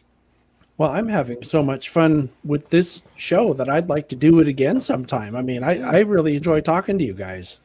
Yeah, maybe Tom will stay for the entire time too. That'd be really good. Yeah, speaking of the devil, look who just showed He's out recording commercials. Hey. Your next commercial should be for good internet. Yeah. Can you do Yeah. that one? No, Gruesome Casket called. They wanted to know when the next podcast was out.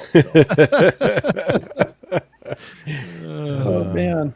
So we're glad that you came back. He's getting freezy again. You're getting jittery there, Tom. Yep. Well, welcome back. Probably my computer. The Crossing Gate podcast is brought to you by Dial-Up Internet. Yes. And then make that fax DSL? We don't need that. noise. Make that fax 1200 noise. baud. You guys remember the baud modems? Yeah. They make that wonderful noise when you dial up. Oh, It sounds like a fax machine. Oh man. So, but yeah, I'm a little distracted, guys. I'm trying to find comments in our chat to highlight because I think people are saying a lot of very worthwhile things here, Sure. and it really echoes a lot of what we've been talking about. So, anyway, I do want to mention to the viewers, though, if you have any questions, specific to someone on the panel, I'm going to call it a panel here. Put it in the chat here, and I'll try to pick them out and highlight them. It's just I'm talking and reading at the same time, which is never that problem I have with my memory. It has to do with multitasking too. Been there. there's That's a for sure. few people in chat who should be on our podcasts. Mm. And I think they're like, "Oh no, I'm not good enough." It's like, "No, come talk. We'll have you talk about what you know." Sure. We have space on my StreamYard thing for like 10, but the question is then how do you decide who talks? Yeah. I mean, to be honest, I was No, not come on here, but I'm saying like interviewed by Ray or by Andy or something. Oh, sure, yeah. I'm going to hit on that topic real quick about what makes a great guest. And there's no correlation in my mind per se between a great modeler and a great interview. I think at times there are great modelers that may not open up or talk or share their story as well as somebody who's maybe learning the hobby. And I think there's just as much of a great story there. Not to say a great modeler can't come on and be a great guest, but I don't think there's an exact correlation between the two. And that's what I really enjoy, is finding people at all levels and seeing where they're at, and why, even if they're just getting started. We talk about Joe Mammy. Now, Joe Mammy is a great modeler, but he hasn't completed a major layout yet. I mean, he's done his shelf layouts and he's done some small ones, but hearing his story of how he's going through the process of making decisions has been so enjoyable to me. Like, what ignites his interest, and why is it that he ultimately is such an open-minded guy that it's a struggle for him to pick a layout. And I think a lot of people can learn from that. So I think, again, it doesn't necessarily have to tie. So if people are thinking, I'm not going to be a good guest, if you have a great story to tell, or something to show, or something that you've done that you're really proud of, and you can tell the story of it, you're a podcast guest. Absolutely, sure. Yeah. It's really frustrating too, Ray. I know people, well, actually one specific person that I know who won't share his stuff. And he is one of the most amazing modelers I have ever seen. I have brought people specifically to show them his stuff because it's so good. But I've asked him and he's like, oh, no one wants to hear me. Oh, I can't talk. It's like, you know what? This is the inspiration that there are a lot of people waiting to see, because I'm not even kidding. It is like some of the best, most detailed, amazing modeling I've ever seen in my life. Just doesn't want to do it. And, it's okay. I'm kind of the mind that if you don't want to do it, I'm not going to twist anybody's arm. That's you're right not to do it. But it's a shame, because documenting this person's stuff would provide so much inspiration. And Tony, there was a question for you. I'm not sure. They're referring to something that we talked about, I think, in the very beginning. Where I grew up, St. Louis, Missouri area, but over on the Illinois side, almost in between Springfield, Illinois, and St. Louis, Jerseyville, Illinois. It was on the GM&O, and then later the Illinois Central Gulf, and today it's the CPKC somehow goes through there. Mm-hmm.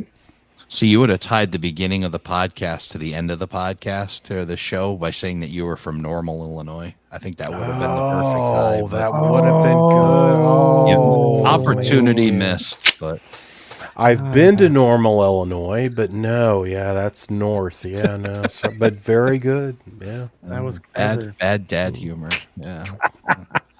So, on that point of people that don't want to share, I'll share one real quick. I was at Amherst, and there was a modeler who will remain nameless, but will be a guest here soon, so you can all guess who it is. But he stood there, and as I told him, hey, I'd love to have you on the podcast. He goes, no. He goes, I couldn't do a podcast. I couldn't do that. And then proceeded to talk for 45 minutes straight, telling the story of his podcast, and everybody standing around, or of his layout, standing around.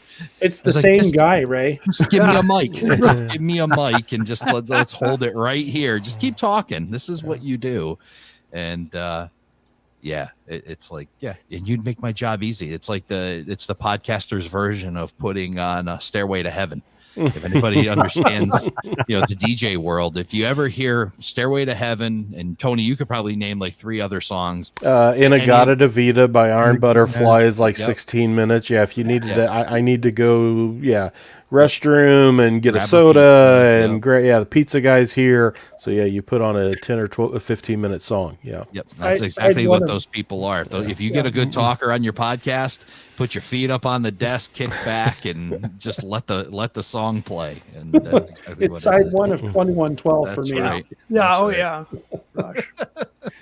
So here's kind of an interesting question that's not really what we're talking about, but interesting in the sense that maybe we're inspiring people to want to do something. I don't know.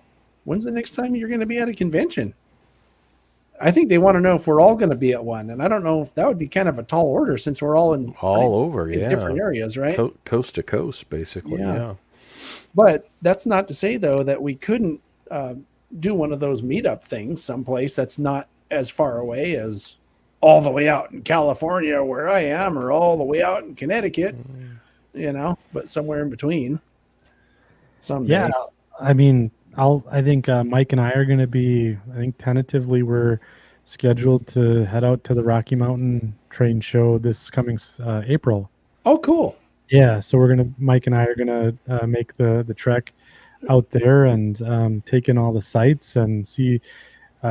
Apparently, this show is an up and comer, and it's growing, and it's turned into a real spectacle. So Mike and I want to be there and just walk around, see what it's all about, do some rail fanning, go to the Colorado Railroad Museum, and go from there. We'll also be at St. Louis next year, the St. Louis RPM. So Mike and I'll be in attendance there. I think we're going to meet up with Tony, get some barbecue, and hang out and talk trains. That's always a fun weekend. Yes, the St. Louis RPM, my assistant editor, my good friend Shane Mason, and I would never miss that show. And yeah, Mike always comes down, and we rail fan at Kirkwood on Friday nights on the old Mopac line. And I'm so jealous. I hope I get to do that this coming year. We always have a blast. That's a fun weekend. Although they're a handful, so you'll have to help me with that because I had to sit between them at Waffle House this year, so to keep from Oh my goodness. Yeah. That'll be good. Oh, jeez.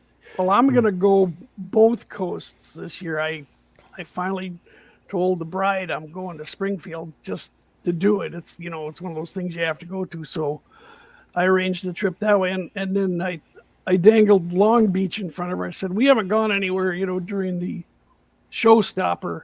I said, we saved up our vacation. But how would you like to go to Southern California? And she's like, yes.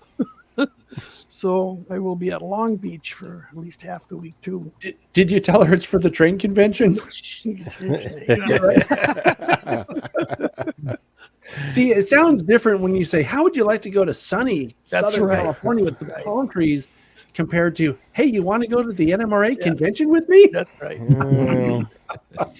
I don't know. They get quick on that one, because I'll say that to Shane of, we'd love to see the fall colors on the narrow gauge. See if Brooke, they just got married in the last year, his wife Brooke, see if she'd like to go to Colorado, maybe see the fall colors, He said the minute I say Durango, she'll figure it out. She'll know what's going on. So tell her you're staying in Pagosa Springs. Yeah, there you go. That's about equidistant to Durango and Silverton and Coomers and Toltec, so you can hit them both. See? Ooh, good luck finding a nice place in Pagosa Springs. That's the problem. We stayed in some place. I went on this. I don't know. I guess probably some of you guys watched this. I went on this epic trip a couple of years ago. That was like 7 states, 10,000 miles. It's some crazy thing. And we stayed in Pagosa Springs for that very reason, to go to both Durango and Silverton and Coomers and Toltec. And there was this place, and I can't remember the name of it, but it was actually, you could tell it was a really nice place at one time, but it was just showing its age, and it hadn't really been kept up that well. And that appears on one of the Chasing Trains videos, or maybe 2 of the Chasing Trains videos from the epic trip of 2021, I think it was. I love those shows. Anyway, back of my tour short says that I'll be at the New England Model Train Expo, which is the Hub Division show on December 2nd and 3rd. That's up in Marlborough, Massachusetts. And then that's kind of like the warm up for the big one, the Railroad Hobby Show that Tom was mentioning in West Springfield. I'll have a table at that show. I believe that's January 28th, 29th, but I could have the dates off by a day or two. But it's that last weekend in January. And then I do also plan on being at the St. Louis RPM to come out there. And Tony, that Lincoln is filling up. You better make sure you got everything out of the back, because we're all going to pile in. And we're going to be cruising with Tony down through the streets of St. Louis. So now it's going to be a good time and be able to get out and see folks. That seems to be the premier RPM in the country.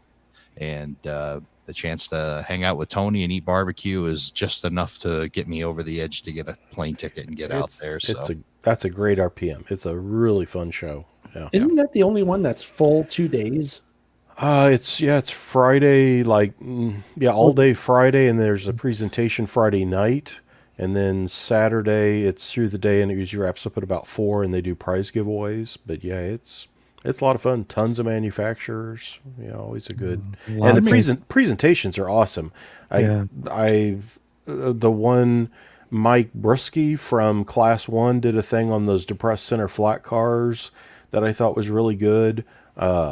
I've done some before. I can't remember what I did one on. I did one on something. I might have done one on U-boats or something at one time or another. But the presentations, I think, are as much fun as what's going on at the actual RPM meet, too, that the guys do all the PowerPoint stuff and lots of information there. Lots of sharing. Lots of sharing of information. Isn't that the great thing about RPMs? I love those. We have one out here that's only one day, once a year, June, whatever the weekend of Father's Day every year.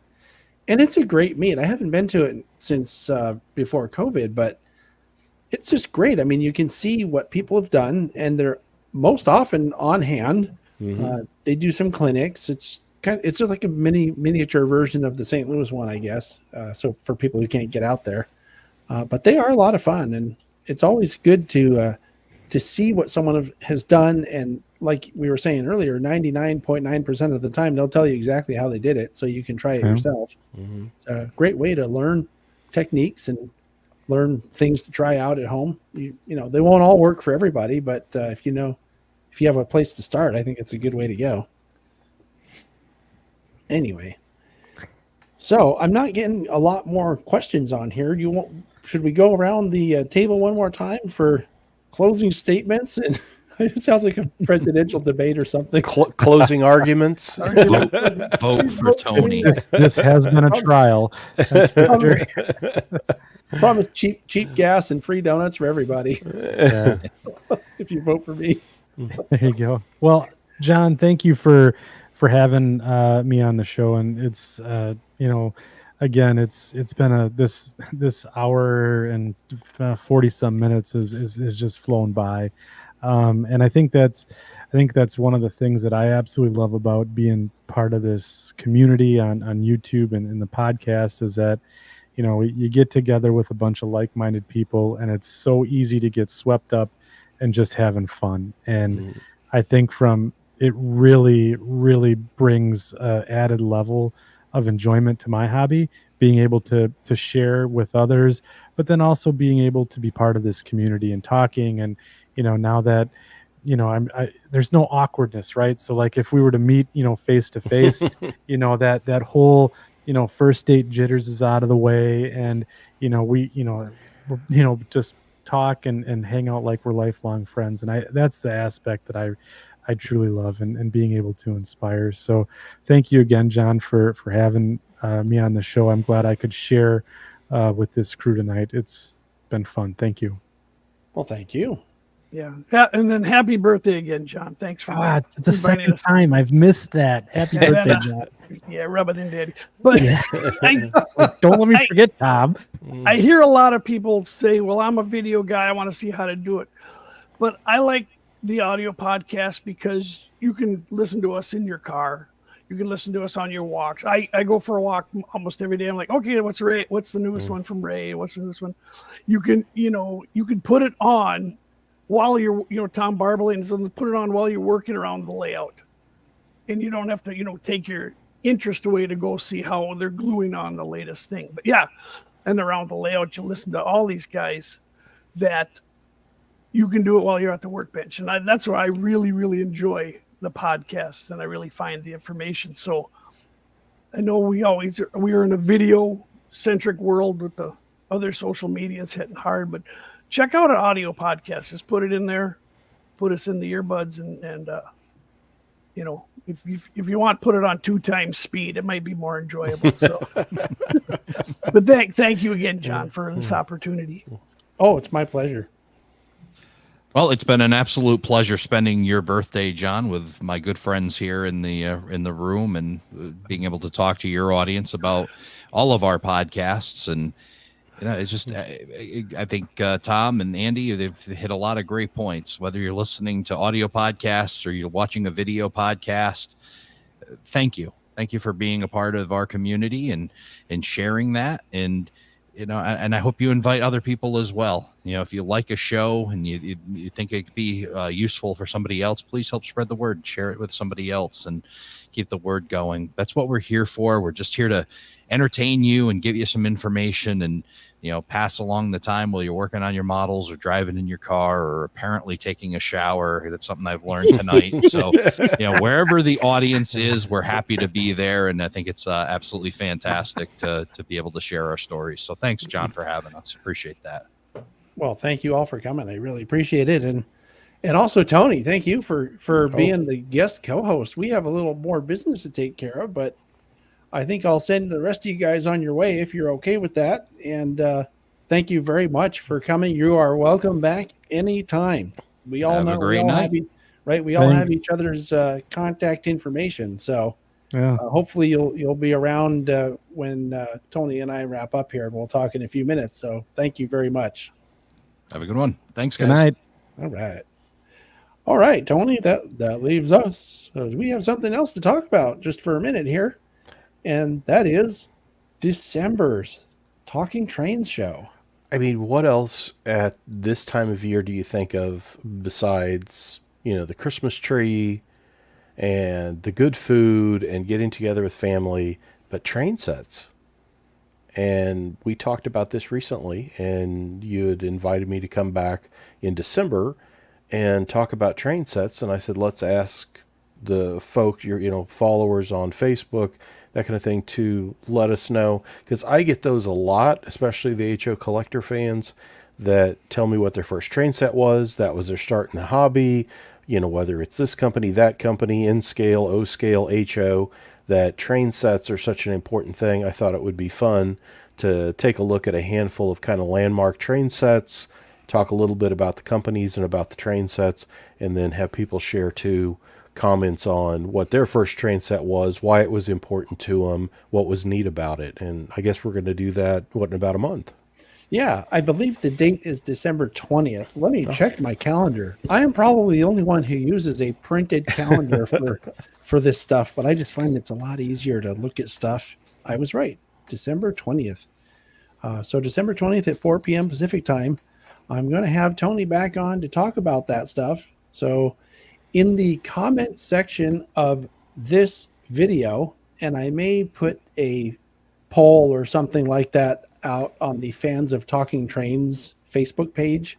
If you're not aware of it, there is a page on Facebook called Fans of Talking Trains where we share projects and, talk and discuss stuff and all kinds of, sharing events, whatever. And maybe I'll put a post on there too, Tony. And the idea, of course, is to get questions or comments about specific train sets or, what inspired you to start in the hobby, and have Tony, because, I don't know, Tony, if people realize this, and I only learned recently really how much of a fountain of knowledge you are about the classic trains. So, I mean, obviously you must know something about it because of the publications that you edit, right? But I don't know. I mean, who am I to ask? I don't know. I'm not really shy about asking people to come on, but it's just good to know that now. And I think we'll have a great time.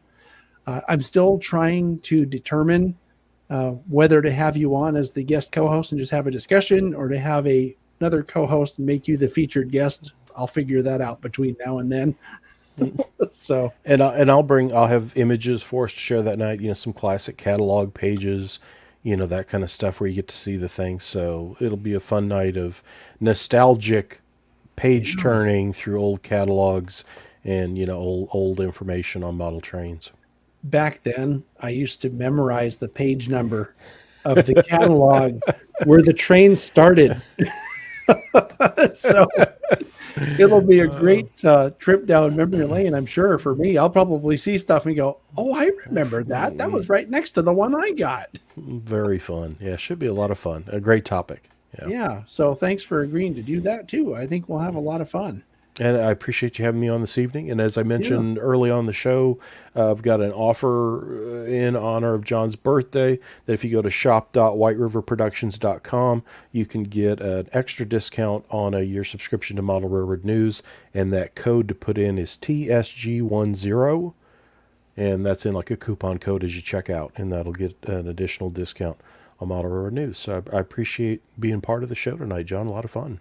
Thank you, sir. And what I'll do for the viewers is I'll go back and watch this, and I will type that entire link out into our video description, so it's easy to find and easy to click on. And since we're talking about links, just real quick, I want to mention I already have put in the links of our guest podcasters that we're talking for the past hour and 40 minutes before now. So if you're interested in checking out any of their podcasts, they're all worth listening to. I've listened to all of them at some point and enjoyed all of them. So be sure to check them out too. And one last thing I want to mention before we go. This Saturday, I have kind of an unusual program coming on.